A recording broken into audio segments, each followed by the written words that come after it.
Une fille et un garçon, est-ce que c'est pareil? À première vue, non. Un garçon, une fille, ça n'est pas pareil. C'est même différent. C'est différent ici quand c'est petit. Ça devient encore plus différent là quand ça grandit. Et surtout, c'est différent dedans. Mais pour certains, une fille et un garçon, ce serait différent non pas parce qu'ils ont des corps différents, mais parce que les parents, la famille, la société, l'école, tout le monde les oblige à être différents. On est une fille parce qu'on a été obligé à être une fille. On est un garçon parce qu'on a été obligé à être un garçon. Et comme ils sont différents, ils ne sont pas égaux. Il y a alors pour certains un problème, celui de l'inégalité garçon-fille, qui devient plus tard l'inégalité homme-femme. Comment résoudre ce problème? En rendant une fille et un garçon totalement indifférents, et donc similaires. Il faut faire comme si un garçon et une fille, c'était pareil. Et faire en sorte que les parents, la famille, la société et l'école arrêtent d'obliger un garçon à être un garçon et une fille à être une fille. Mais les parents, la famille et la société ne comprennent pas pourquoi il faut détruire ces mauvais réflexes. Alors certains se sont dit que l'école serait le meilleur moyen. À l'école, loin des parents et de la famille, on va apprendre à mélanger tout ce qui peut être fille ou garçon. Oui, un papa peut porter une robe et mettre du rouge à lèvres. Oui, les filles peuvent conduire des camions. Oui, un bébé peut avoir 2 mamans ou 2 papas. L'école doit, pour certains, tout mélanger entre le masculin et le féminin. Comme ça, c'est plus facile. Si c'est mélangé, c'est tout pareil. Donc, c'est l'égalité. Il n'y a donc plus de problème. Mais alors moi, quand est-ce que je saurai si je suis vraiment un garçon? Bah voilà, à force de tout mélanger, de faire comme si tout était pareil, un garçon ne sait plus s'il est vraiment un garçon, une fille ne sait plus si elle est une fille. A-t-on réglé le problème de l'égalité? Non, on a juste créé un autre problème, celui de l'identité. Nous ne voulons pas d'une école qui embrouille les enfants. Nous voulons que nos enfants apprennent à lire, à écrire et à compter à l'école. Nous voulons une école qui forme leur esprit critique par la culture. Laissez les filles être des filles. Laissez les garçons être des garçons. Gente, boa tarde. Meu nome é Rogério, profeta. Simone, mãe do João Paulo, casada com Rogério. Eu não sou João Paulo. Ele é São Paulo, sim, gente. Você é o quem? Sou piloto de moto. Ah, é mesmo, esqueci que ele é piloto de João moto, Paulo de é bicicleta por enquanto, né? Daqui a pouquinho, daqui a uns 30 anos, você vai ser de moto, né? Então tá bom. Então, gente, nós participamos da comunidade chamada Aliança Misericórdia desde o ano de 2000. E essa comunidade é onde que a gente recebe, desde 2000, toda a nossa formação, a espiritualidade. E a Aliança tem uma coisa muito, assim, que a gente valoriza muito, que é a parte social, né? Porque a gente sabe que no próprio Evangelho de Cristo falava que a fé sem obras é morta, né? Então, além da gente rezar, além da gente se formar, ter as coisas do conhecimento, a gente também põe a mão na massa. Ou seja, trabalho com os pobres, trabalho com crianças em situação de vulnerabilidade, trabalho com garotos de programa, trabalho nos hospitais, as carcerárias. A Simone trabalhou lá, né, Simone?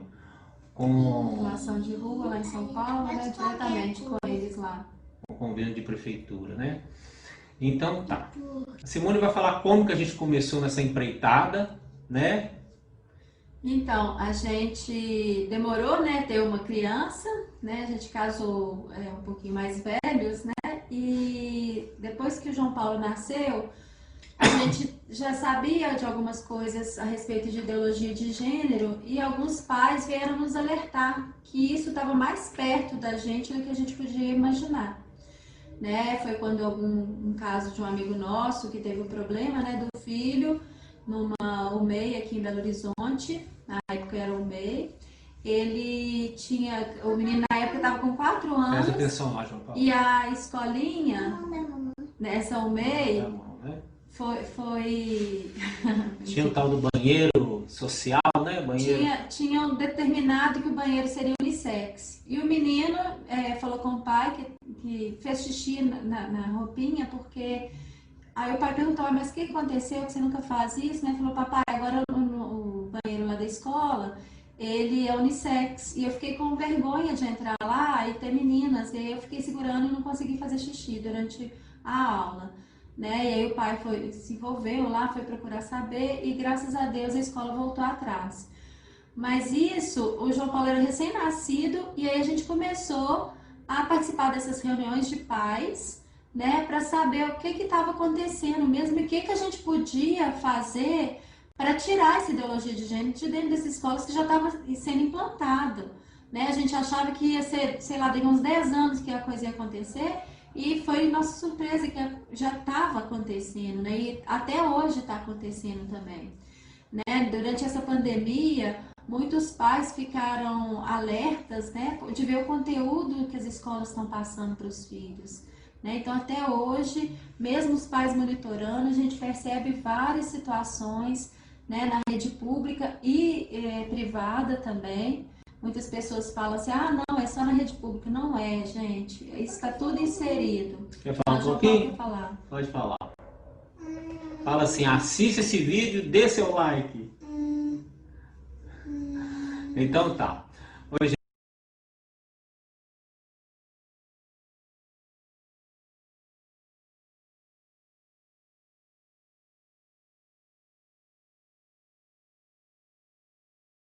que exista esse tipo de conduta nas UMEIs em Belo Horizonte.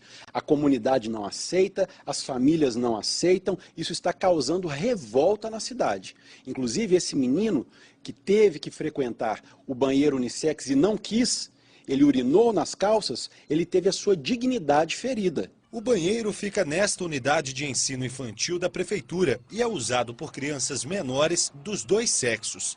Segundo o diretor da escola, as plaquinhas que distinguem os sanitários que são para meninas ou para meninos tinham sido retiradas para uma reforma. Por causa da revitalização da pintura, e nós não as colocamos devido aos estudos que nós estávamos fazendo na nossa UMEI e também junto à secretaria. Que estudos eram esses? Estudos pontuais para algumas turmas que apresentaram dificuldades no respeito ao próximo do seu colega de sexo diferente. Nós temos um documento chamado Proposições Curriculares da Educação Infantil e não existe nenhuma portaria para a implantação desse tipo de trabalho que anule a identidade ou orientação sexual da criança. O pai do aluno ficou indignado com o que acredita ser uma orientação dentro das diretrizes adotadas pela Secretaria de Educação, sem a participação das famílias. O diretor inicialmente nos deu a informação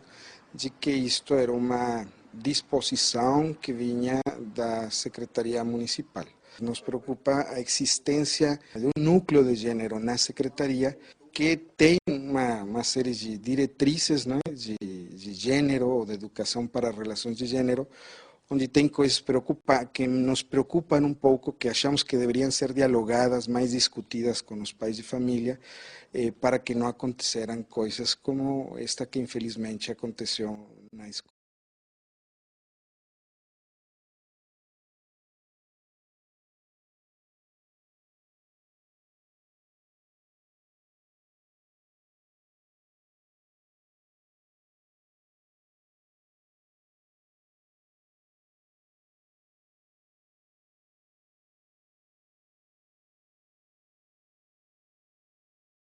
É isso mesmo, Rodrigo. O vereador Alba tomou conhecimento desse livro infantil com o nome Enquanto o Sono Não Vem, porém inadequado para as crianças.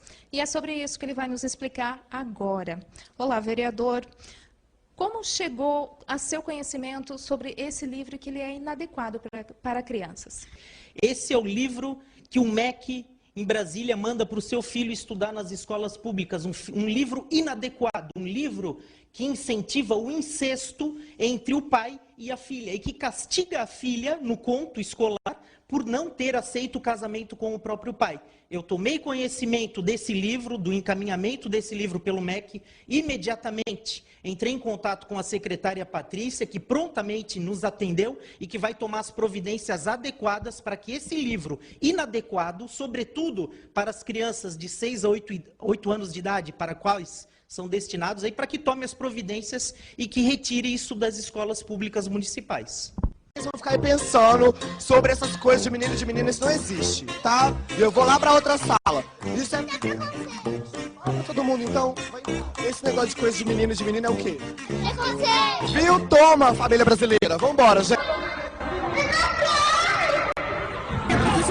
passar batom nele.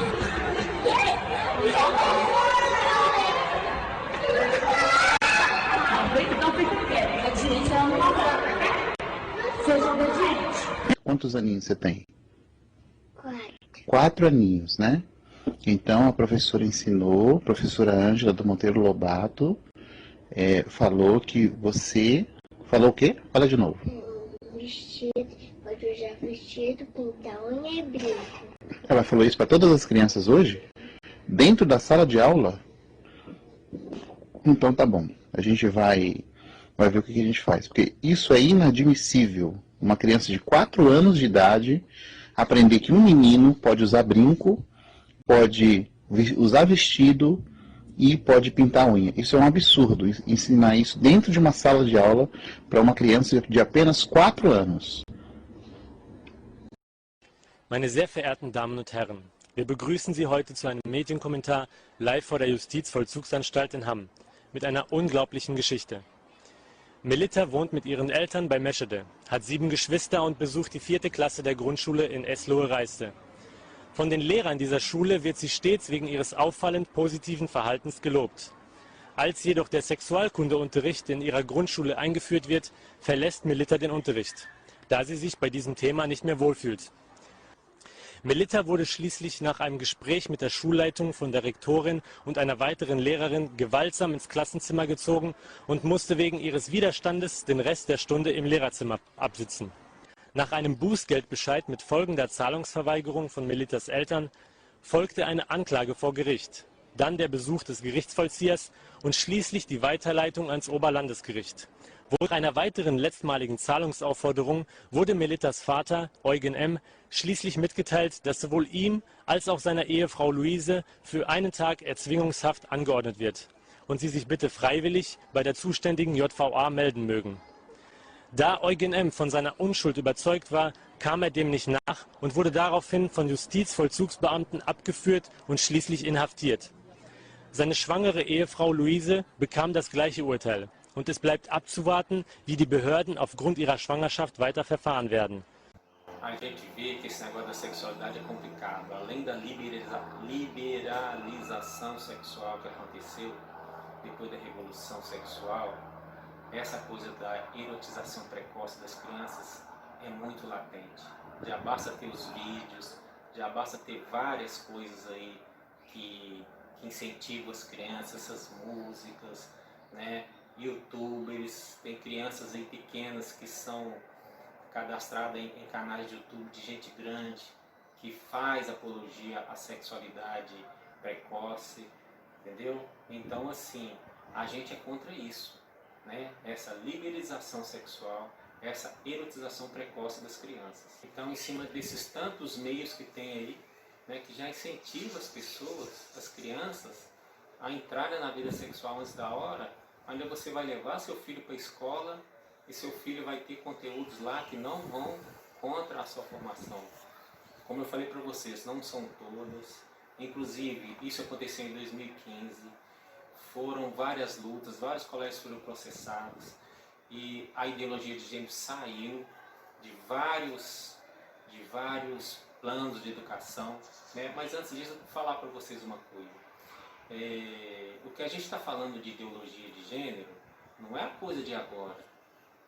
Eu vou deixar um link para vocês de um documentário da Noruega que fala de estudos de gênero financiados pelo Estado há 20, 25 anos atrás, que queriam provar que se homens e mulheres tivessem outro tipo de educação, de incentivo, eles poderiam mudar suas posturas, poderiam não seguir a sua linha biológica natural, podiam ter atitudes sociais diferentes.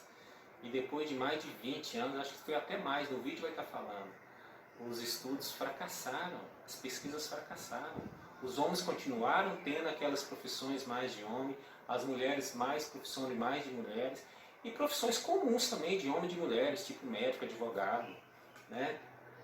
E que isso não tinha essa coisa de forçar, que as coisas aconteciam de maneira natural.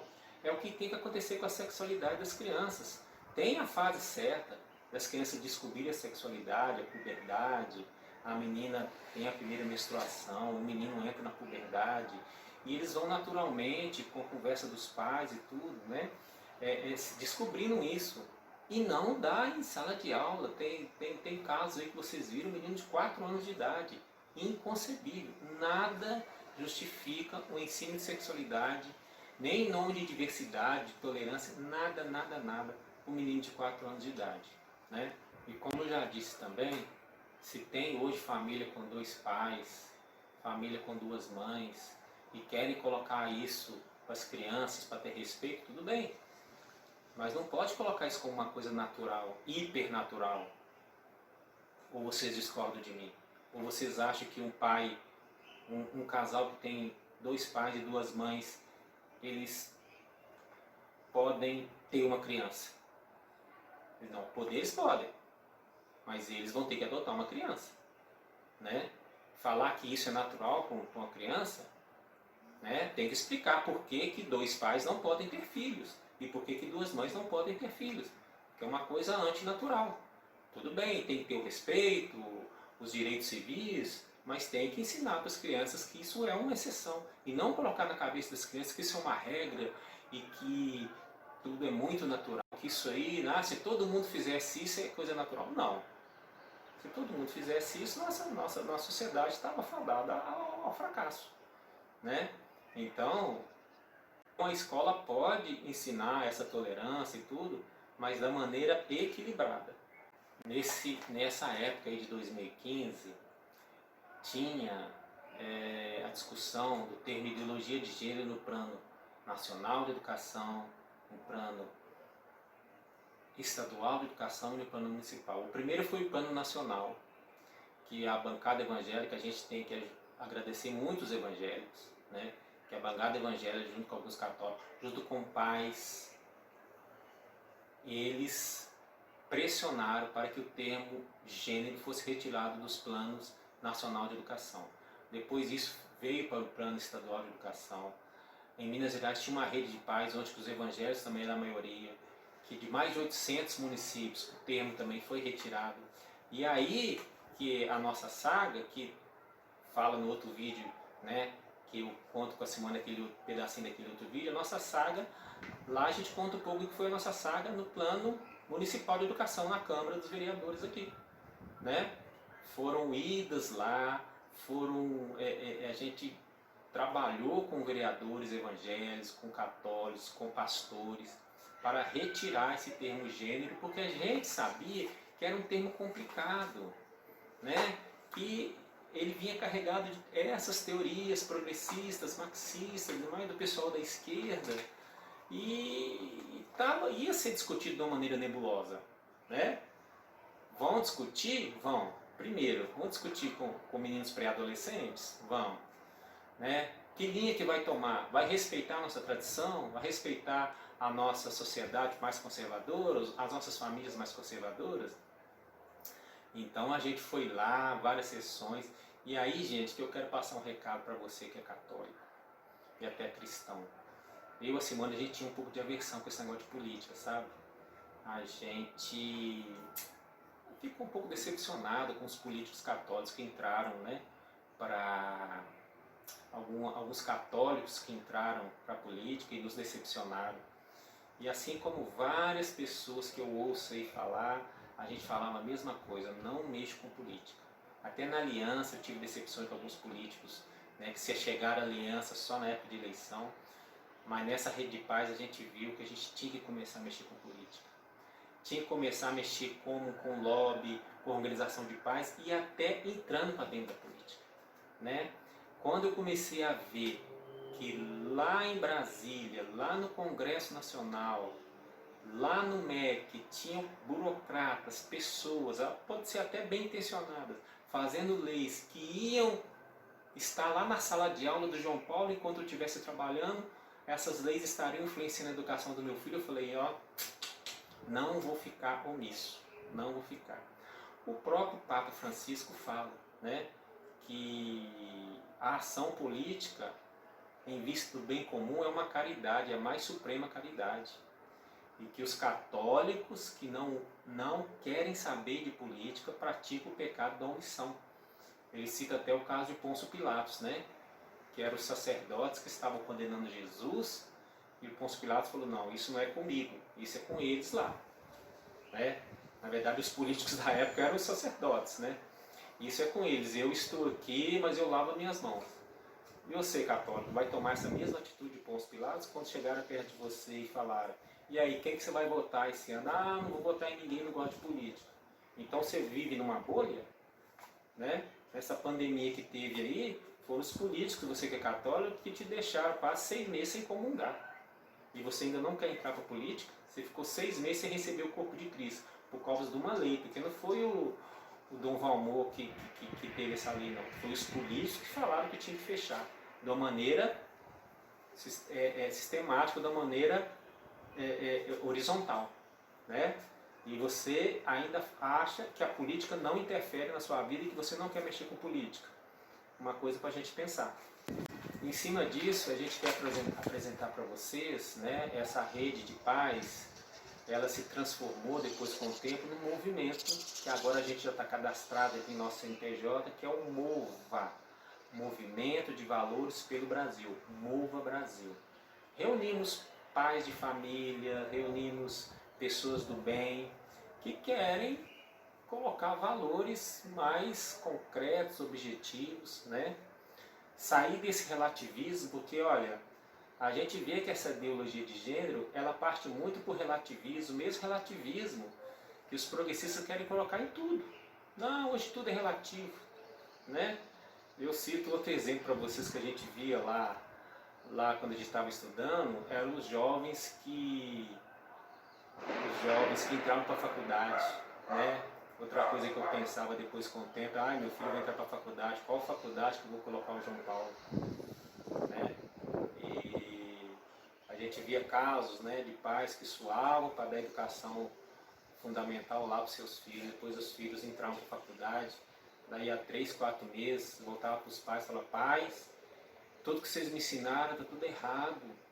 Eu estou aprendendo na faculdade que existe aí uma sociedade burguesa capitalista que oprime, que existe essas religiões, as doutrinas aí conservadoras que querem tirar a liberdade da gente, falar que só tem que ter sexo depois do casamento, isso é uma opressão, isso é uma ditadura, né? Eu descobri que o amor é que é o mais importante, que se eu amar eu posso ter sexo com a minha namorada. Isso sem falar que às vezes, né, a primeira experiência que eles têm com drogas é na faculdade, como eu sempre falo. Não são todas, né, mas olha, faculdade, o FMG, até a PUC, a gente teve na época muitos casos. É lógico que eu também não estou tirando a responsabilidade do jovem. Se tem uma coisa assim ruim na faculdade, ele tem toda a liberdade de recusar também. Mas o que a gente não concorda é esses ambientes, esse grupo de estudantes que estão lá, que usando o espaço público, o dinheiro público, para fazer esse tipo de promoção, né? E indo contra tudo que...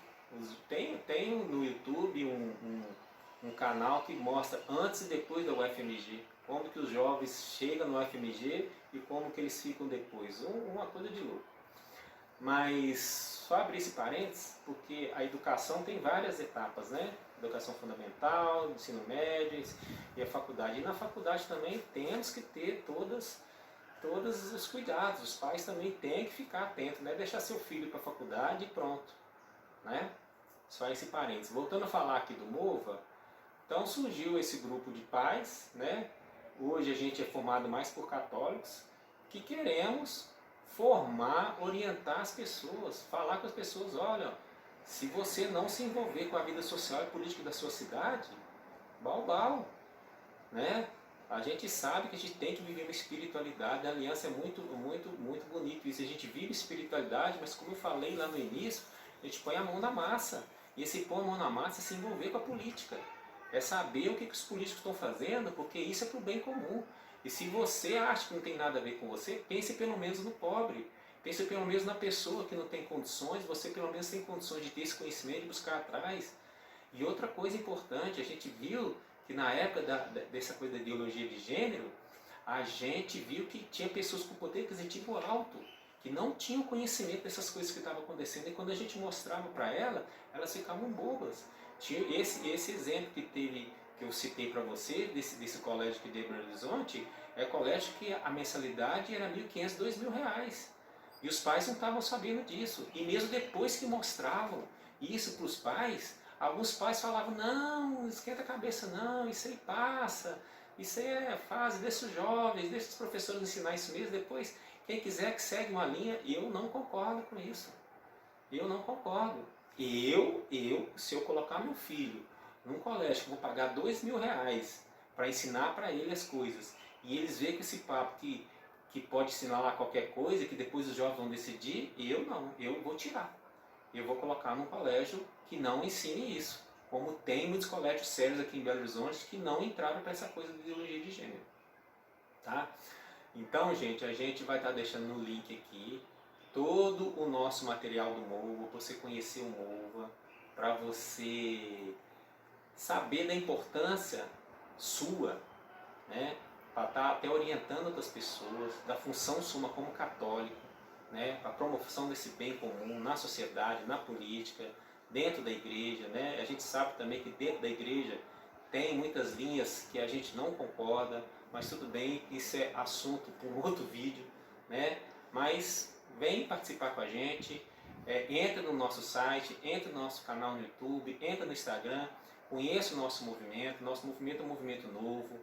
A gente, assim, são pessoas, por exemplo, eu sou da Aliança, tem pessoas que é da Opus Dei, tem pessoas que é da Gospel Família. Essas comunidades, essas organizações, elas estão participando diretamente do MOVA, não. São pessoas que participam, algumas lideranças católicas, né, que se reuniram e que viram que tinha que fazer algo, né? Além de rezar, além de viver o carisma, uma coisa bonita no MOVA, que são vários carismas diferentes, né? Tem desde o tradicional, mas até o renovado, né? Então é uma riqueza muito grande do movimento. Venham conhecer MOVA Brasil, Movimento de Valores pelo Brasil. E você, mova-se, tá? Fique com Deus, um abraço.